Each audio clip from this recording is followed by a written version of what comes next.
Shruti-Smriti-Purananam Alayam Karunalayam Namami Bhagavatpadam Shankaram Lokashankaram Sri Harim Paramanandam Sadgurum Pranatosmyaham Madgurum Vyapakam Sarvalokanam Karanam Tam Namamyaham Aparokṣānubhūti Prochyate Moksha Siddhaye Sadhireva Prayatnena Vikshaniya Muhurmuhu. So we are taking up the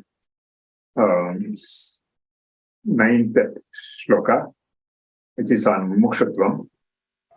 Vamatne shloka vodira Sanya Samsara Bandha Nirmuktihi. Samsara Bandha Vinirmuktihi Katam me syat kada vidhe iti ya sudruda buddhir bhaktavya sa mumukshata. Vidhe, O Lord, kada, when, katham, how, may, my, samsara bandha nirmuktihi, the final liberation from the bonds of the world, that is, births and deaths, syat, will be. Itiya, such sudrudata, strong, buddhihi, desire, sa, that, mumukshata, yearning for final liberation, Vaktavya, should be called. After having spoken about the first three qualifications required, that is, in this order, in this text, Vairagya, then Viveka, and the Samadhi Shatka Sampatti. That is, the Samadhi Shatka Sampatti consists of Shama, Dama, Uparati, Titiksha, Shraddha, and Samadhanam. Shama is the control of the Antakaranam, that is the mind. Dama is the control of the sense organs and the motor organs. Then Uparati is withdrawal from unwanted action. And Titiksha is forbearance of all dualities that occur in a person's life. And Shraddha, that is faith, unshakable faith in the words of the Guru and the words of the Shastra. And finally, Samadhanam, that is the connecting the mind always in the object of meditation. That could be Saguna Brahman or Nirguna Brahman or whatever object the Acharya, his Guru, instructs him. So that is what Samadhanam. So the final qualification required for a seeker to take up the Vedanta Vichara and the sadhana in serious mode is Mumukshata, that is Mumukshutvam, that is burning desire for getting liberated from the trammels of samsara. So in this sloka, Samsara Bandha Nirmuktihi Katam me syat kada vidhe. Vidhe is addressing, oh fate. Vidhi has two meanings. One is fate. Oh fate, that is fate. There is a one which is wafting me in this samsara. So fate is the one which can bring me good fortune and take me to the state of liberation. So he addresses the fate, saying, Samsara Bandha Nirmuktihi Katam me syat. When am I going to attain the eternal liberation from the trammels of samsara? The other meaning of the word Vidhi is the Chaturmukha Brahma, or the creator, because normally we say that Vidhi is the one which is who is Chaturmukha Brahma, who is the one who created, and while creating us, he has also given us the way in which we are going to face the difficulties in this world. That is the plus and minus, the gains and losses and all the difficulties we are going to face in this world are also predetermined, and that is the work of Brahma. So that is why they say that he has written this on our forehead, Lalata Likitam. or Hanebaraha in Kannada. So Lalata Likitam, but then it is not literally what is written on the forehead, but then it has got that epithet. So that Vidhi, he is asking Vidhi, when am I going to get liberated from this samsara? And this desire to get liberated is to be very, very strong. In the Viveka-Chudamani, they have spoken about the Manda Mumukshata, Madhyama Mumukshata, and the Tivra Mumukshata. So they are all certain grades. But then the final liberation actually will happen only when a person is endowed with the burning desire to get liberated. And because in that case only, he will have liberation as his topmost priority. All other things will be much, much below that priority, but then top priority is to get liberated. So in the Vyakhyanam, Swami Vidyaranya says, Evam Shamadhi Shakkam Abhidaya Etat Karyabhutam Mumukshutam Aha Samsara Bandeti. So after having enlisted the Shamadhi Shakka Sampatti, which has come just immediately before Mumukshata, Etat Karyabhutam. So in the fourfold qualifications, as we have noticed earlier, there is a cause-effect relationship. That is, first, it is Viveka, which is strong discrimination between what is real and what is unreal. That is, what is eternal and what is ephemeral. That leads to the Vairagya towards what is unreal or what is ephemeral. And the choice of the person is always with the what is eternal, and that is Brahman alone. And then that alone leads to proper Shamadhi Shatka Sampatti. And even within Shamadhi Shatka Sampatti, there is the cause-effect relationship. Shama, only when Shama is strong, Dhamma can be strong. And only when Dhamma is there, Titiksha is there, Upariti is there. Then only when Upariti, that is withdrawal from actions, is very meaningful, then alone Titiksha will be there. And then after that is Shraddha, that is faith in the Guru's words. And then finally, Samadhana. So even within that Shamadhi Shatka Sampatti, there is a cause-effect relationship. That is, the earlier one in the list is the cause, and the latter one is the effect. And after that, the Shamadhi Shatka Sampatti is the cause for great mumukshutva. So that's how it says here, mumukshutamaha samsara bandeti.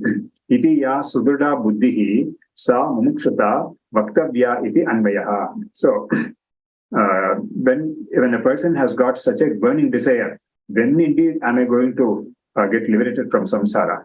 With most people who are not mumukshus, who do not know anything about liberation, the burning desire will be to earn more money or to attain some position or some other place in the society or some qualification, whatever. So that will be his priority.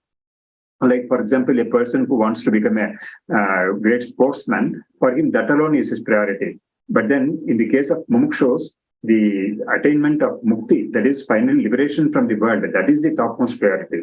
So if that is going to be very, very burning, that is very, very firm, then alone it will lead to actual liberation. That is, of course, there also, before liberation, the attainment of the Advaita Jnanam is required. And for that alone, mumukshu is required, mumukshutvam is required. And for mumukshutvam to fructify into Atmajnanam and then into liberation, what is required in between is Shravanam, Mananam, and Nidhyasanam. So that is what is called Vedanta Vichara. Then the Acharya says, Sa ka ityaha samsareti. So what is this, how is it articulated? How is this burning desire to mumukshutvam, that is burning desire to get liberated, articulated? Bho vidhe. So he is now articulating it in the words of the mumukshu, as stated in this shloka. Bho vidhe. So vidhi is the basic word, and for that the sambodhana, that is the addressing, will be vidhe, he vidhe. Just like Rama is the basic word, for that the Ramaha is the basic word with the visarga. For that the sambodhana will be he Rama. So in the He Rama, there will not be the two dots, that Visarga will not be there. So in the same manner, the words in Sanskrit have been designed where the Sambodhana will be distinct from the Prathama Vibhakti. So in Guru also, Guruhu is the basic word, Prathama Vibhakti, but that He Guru will be the Sambodhana. So here in the case of Vidhi, it will be He Vidhe. So he says, Bho Vidhe Mad Daiva. So Vidhi means here Daiva. Daiva is fortune or fate, or they get various different connotations in various languages and cultures. So Mad Daiva Yadva Sarvakartaha Vidhata Brahman. So Sarvakarta, that is the one who is the cause of creation, sustenance, and dissolution. He is called Vidhata. That is Brahman, a Brahman. So that is also the word Brahma is the basic word, which is a neutral gender. For that, the Sambodhana, that is the addressing, will be a Brahman. So Brahman, me mama samsara bandha nirmuktihi nana yoni sambandha nivrittihi kada kasmin kale katham kena prakarena bhavet iti evam rupa buddhihi mumukshuta ityarthaha. So me mama. So this is the actual articulation. So after he has addressed the Creator, Lord, he says, me mama samsara bandha nirmuktihi. So what is samsara bandha nirmukti? He says, nanavidha nanayoni sambandha nivrittihi. What is samsara? Samsara is being born and and facing death, and after having died, that is giving up this body, taking up another body. So punarapi jananam, punarapi maranam. So that is what is called the samsara. And after that maranam, again there will be jananam, because the rule is jatasya hi dhruvo mrityuho dhruvam janma mritasya cha. That has been laid out in the Bhagavad Gita. So whoever is born is bound to die on some day or another, and whoever dies is bound to be born on some day or some time or another. So this rule cannot be broken. The only way one can get out of this rule, rule of the Prakriti, is to get the Atma Jnanam, whereby he will realize that he is never ever born. He is ever the Atman, and he is never the body. Only the body dies, but he is ever the Atman, which is never ever born at all. So naturally, the Atman will never ever die at all. So that is the kind of realization he will get. So he is hankering for that kind of realization. So then that realization alone will bring about a full stop to this never-ending circle of samsara, being born and facing death. So yoni nana yoni sambandha, and that too it is nana yoni. Yoni is womb, that is the kind of birth. But then it is nana, that is different kinds of birth. It is not guaranteed that a person who is now human will be born a human in the next life. And there is no guarantee that this person who is now a human was a human in the previous birth. So there are so many life forms, and depending on a person's karma, a person can get any life form.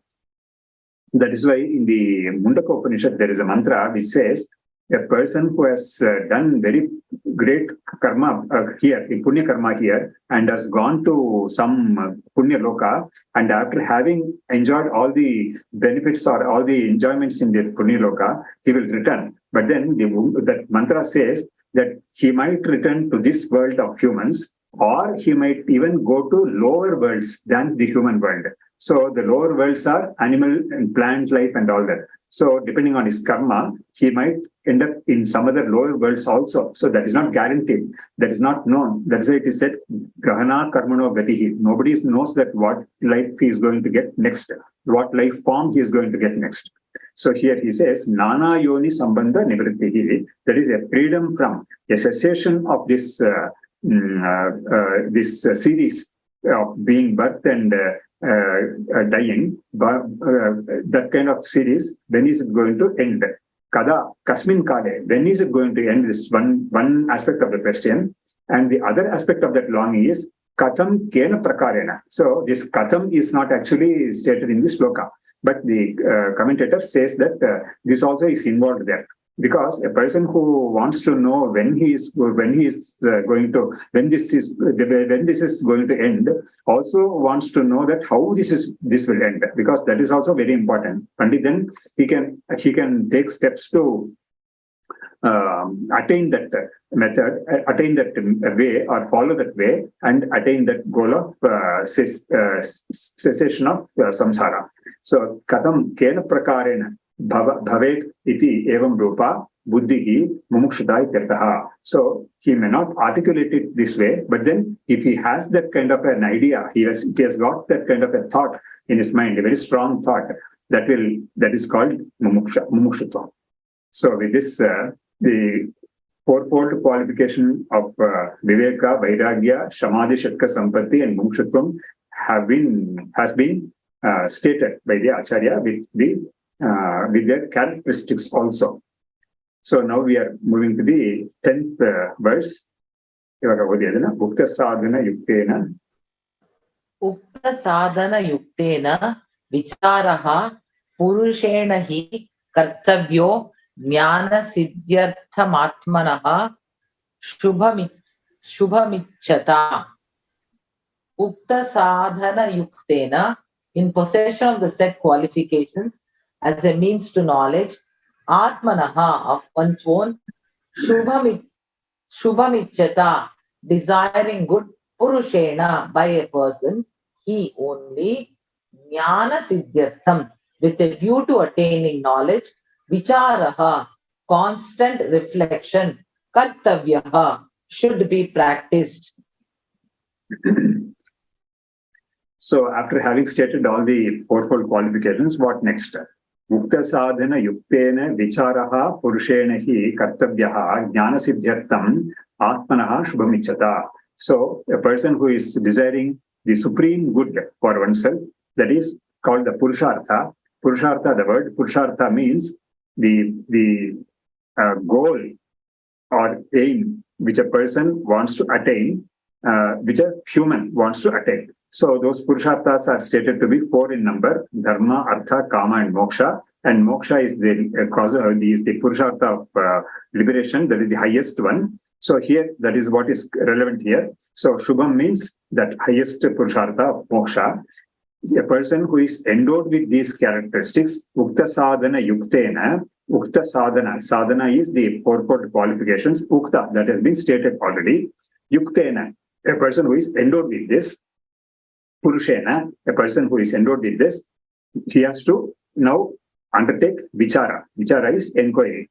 Inquiry is on the various topics of what is this life, what is this world, how is it, how has this world come about, how has this avidya come about, and how is it staying, what is nourishing this samsara or avidya, and what is actually a person, whether he is the body only or whether he is consciousness or is a mixture of that. All these questions will be there, and who is the Lord, and what is his status, and all that. So these things are all, so many things are involved in this vichara. So vicharaha purusha, but then all these things will come under 3 specific heads, that is shravanam, then mananam, and vididhyasana.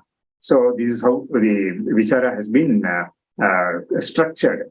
Vicharaha purushena ki kartavyaha. Why is he going to undertake this vichara? With the view to attain jnanam, that is aparoksha jnanam, jnana siddhyartham, atmanaha shubhamichata. For a person who is aiming to attain to the highest good of himself. Atmanaha means his own good.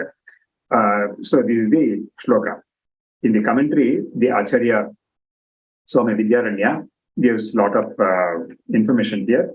Idam sadhana chatushtayam yadartham upanyastam tad idanim darshayati ukteti. So this fourfold qualifications, sadhana chatushtayam, they have been spoken of by the Vedanta Shastra. But why is it spoken of? That's how that question has to be answered. So yadartham upanyastam tad idanim darshayati. So the purpose with which the fourfold qualifications have been has been enlisted or enumerated. That purpose is being stated here in this shloka. Ukteti. Uktani brahmadi ityarabhya vaktavya sa mumukshata iti ityanta grantha sandarbhena varnitani yani vairagyadi sadhanani jnanopakarnani taihi yuktena purushena adhikarina dehavata manushottamena hi iti vidvat prasiddhatvena vakshyamana lakshanaha. So, Uktani, further, what has been stated, he says, he now reminds us the shlokas which have covered these fourfold qualifications. That is, Jnana Upakarnani, that is the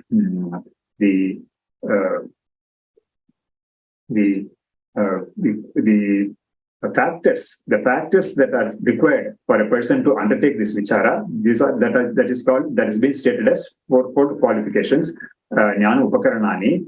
Taihi yuktena purushena, one who is endowed with those fourfold qualifications, and that purusha in the shastra is given a technical term called adhikari. So he is the adhikari for Vedanta vichara, and he is the muksha. So adhikari. So he is a fit person. In the colloquial world language also we use the word adhikari, where he is a person who is holding a post, or he is entrusted with a lot of responsibilities, and he is the one who is qualified to hold that post. So almost somewhat similar to that, this word also is there in this term is there in the shastra also. Adhikari is a person who is qualified to undertake a particular course of action. So there will be adhikari for karma, there will be adhikari for jnana. So even there in the adhikari for karma, there will be adhikari for swarga, adhikari for aihika sukha, like wealth and various kinds of wealth. So this is the kind of adhikari. Word adhikari is there. Dehavata, and a person who is purushena, because the word purusha has been used, definitely he has to be a person, a human. Dehavata with a body. Manushottamena hiti. So dehavata. So the deha, as we saw in the earlier shloka, it can be any body. But then here, a person who is a human, who is endowed with these qualifications, that way he says manushottamena. And he is also not an ordinary human, but he is a very, very qualified and very, very evolved person, because we find so many humans amidst us, but then everybody is not seeking this moksha only. But then a person who is seeking moksha, and that too, if he is endowed with all these things, then alone he is called Manushottama, who is also called Uttamadhikari. He iti vidvat prasiddhatvena. So the word he is there in the shloka. Uktasadanas yuktena vicharaha mumkshuna purushena he. That particle he means, it has got so many meanings depending on the context. Here itself, the Acharya is giving two meanings for it. He iti vidvat prasiddhatvena vakshyamana lakshanaha. So the word he means well known, something which is well known. So that is one meaning. Yadva he iti avyayam eva arte Anyanishedhartha ityarthaha. So when the shloka says Purushena he, only by a person who is endowed with these qualifications, this vichara can be undertaken. So that only by that person and no one else. So to exclude anyone else and specify that he alone is a person who is capable of, who can take up this vichara. That word he is used. So the other meaning, as we saw, he means it is well known. That is, it is well known among the jnanis, who have attained that jnanam and attained liberation. For them, it is very well known. So from their point of view, only a person who is endowed with this kind of qualification can undertake this vichara. So this he means, as I said, it has got two connotations. One is it is well known for among jnanis, and the other one is a person who is the others are all excluded from this. Only a person who is endowed with these qualifications can take up this task of vichara. Then vicharo, what is vichara? The word vichara is there in the shloka. Vichara means vivekaha, kartavyaha, avartayitavyaha. So Viveka means something which is, Vichara is the Viveka, that is discrimination. Discrimination, kartavyaha. So he has to engage himself in discrimination, kartavyaha, avartayitavyaha. That is, when we say that a person who is engaged in vichara, what he is doing is he is engaged in repeating or reiterating what has been taught to him and what he has been directed by the acharya in the shastra to do. So he might engage in repeated shravanam because it has not yet sunk in his mind, then, or he might be engaged in repeated mananam, or he might be engaged in repeated nididhyasana. So all these things are come under the term vichara, or they come under the broad term vichara. Kimartham ityata aha. So why is he going to undertake this vichara? Jnana siddhyartham iti. Atmanaha jnana siddhyartham brahmatmaikya bodha udbhavanaya. That is, Atmano jnana siddhyartham. So he is taking the word jnana siddhyartham atmanaha. So the word atmanaha is connected with this word jnana siddhyartham. That is the jnanam, that is the knowledge pertaining to himself. So when I was giving the meaning of this shloka, without going into the commentary, I said, Atmanaha Shubhamichata, a person who is aiming at attaining his own good. So that Atmanaha is in the middle. So it can be connected to this also, Shubhamichata. It can be connected to Jnana Siddhyartham. Here the commentator connects it to Jnana Siddhyartham, that is Atmanaha Jnana. So the knowledge pertaining to Atman, pertaining to oneself. And what is that? In the terms of the Shastra, it is Brahmatmaikya Bodha Udbhavanaya. That is, the Atmajnanam means in the Upanishads, it is not simply the Panchakosha Vilakshana Atma, that is a Sakshi which is beyond the Panchapaya Koshas. It doesn't stop there. It extends to encompass the Brahmajnanam also. So one has not only to discriminate himself distinguish himself from the body-mind complex and determine himself to be the pure consciousness, but then he has to also realize himself to be the all-pervading Brahman. So that is also required. So he says, Brahmatmaikya Bodha Udbhavanaya. So that Udbhavanam of Bodha is called this Jnana Siddhi. That is what is being stated in the Shastra in another term called Akhandakara Vritti. That is the Aparoksha Jnana. Nano Atmajnana Siddhya Kaha Purusharthaha Ityashankya Mokshakhyam Chaturtha Purushartha Rupam Phalam Dyotayanne Purushartham Vishinashti Shubhamiti. So he is raising a question. What kind of goal is going to be attained by a person who has this Atmajnana? For that, the reply is given in the shloka as Shubhamichata. The word Shubham is crucial here. So Atmajnana Siddhya Kaha Purusharthaha Ityashankya. That is, by attaining this Atmajnanam, what is going to be attained after that Atmajnanam, through that Atmajnanam?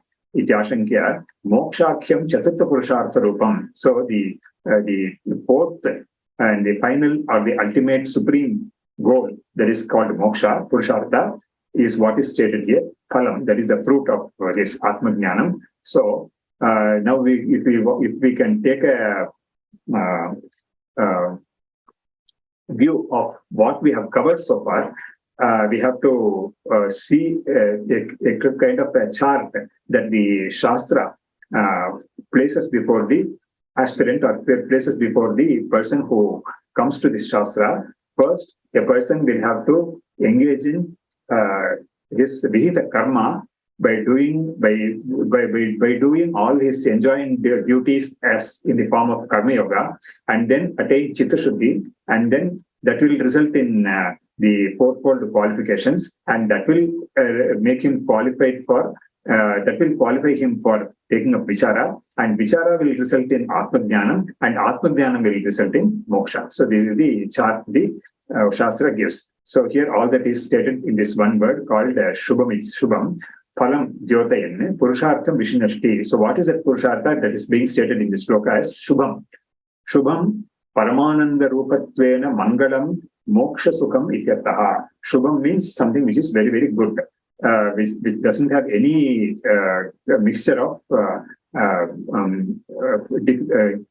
misery and all that. So Shubham means Paramananda Rupatvena Mangalam Moksha Sukham Ityataha. So the Moksha Sukham is called Shubham, but it is not definitely the Swarga Sukham or any other Sukham or any this worldly or outworld or otherworldly Sukham, but it is called simply Moksha Sukham.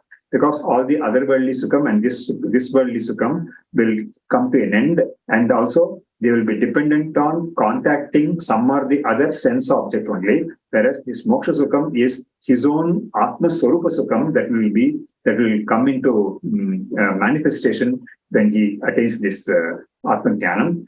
So that's what is being said as Shubham. Ichchata, that is why in the Kathopanishad also, we have two things called Shreyas and Preyas. So Preyas is also something which people aim for, that is enjoyment or joy, and that is also Sukham only. And there is something called Shreyas also. So Shreyas is Moksha Sukham, whereas Preyas is non-Moksha Sukham. So here that Shubham means, Shubham can mean that also. That is, the Preyas also can be termed as Shubham. Shubham Bhuyat. If somebody says, he may not simply mean moksha. It can be any other worldly uttarottara abhivriddhi rastu. So that kind of ashirvadam people give when we prostrate before a Mahatma or some elder. So uttarottara abhivriddhi rastu. So that there be more and more prosperity to you. But then the supreme prosperity or the true prosperity is only moksha sukham. That is what is meant here in this context. Ichchata prarthayata Atmanaha Shubham iti va anvayaha. So here, okay, the Acharya is agreeing this interpretation also. That is Atmanaha Shubham. That is what I said in the beginning, the supreme good of oneself, for oneself. So that also is admitted. The other meaning, as I said, is Atmanaha Jnana Siddhyartham. So the attaining the knowledge of the Atman, of oneself. And oneself is not, I say again, to reiterate, is not limited to the freedom from distinction from Panchakoshas, but it extends to encompass the Brahma Jnanam also. So here we will end this session. Sriharim Paramanandam Upadeshtaram Ishwaram Vyapakam Sarvalokanam Karanam Tam Namamyaham Aparokṣānubhūti Prochyate Moksha Siddhaye Saddhireva Prayatnena Vikshaniya Muhurmuhu Shrutismriti Purananam Alayam Karunalayam Namami Bhagavat Padam Shankaram Loka Shankaram Vidyabhinaya Sampannam Vitaragam Vivekinam Vande Vedanta Tattvajnam Vidhushekara Bharati Om Tat Sat.